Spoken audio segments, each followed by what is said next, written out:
BRS की तरक्याती और फलाही स्कीमात से मुतासिर होकर मुख्तलिफ सियासी कायदीन और कारकुनों की जानिब से बीआरएस पार्टी में शमूलियत का सिलसिला जारी है। चुनाचे अनबरपेट में आज तेलंगाना रियासती कांग्रेस के अखिलती जनरल सेक्रेटरी शेख जमीर ने कांग्रेस से मुस्तफी होकर रुकन असम्बली अनबरपेट के वेंकटेश की मौजूदगी में बीआरएस पार्टी में शामिल हो गए हैं, जिन्हें रुकन असम्बली के वेंकटेश ने गुलाबी खंडवा पहनाकर पार्टी में खैर मकदम किया।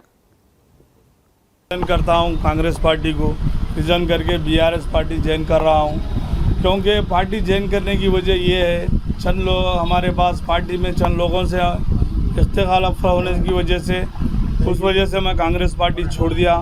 और जो है सो हमारे काला रन्ना खबरस्तान का भी डेवलपमेंट करे, इंशाल्लाह काम दबा के करूँगा पार्टी के लिए। और हर किसी से गुजारिश यही है कि भारी अक्षय से अपन बीआरएस को जिताने की कोशिश करना है। आप लोगों से यही गुजारिश है कि जितना हो सके बीआरएस को सपोर्ट करिए, बीआरएस को वोट डालिए।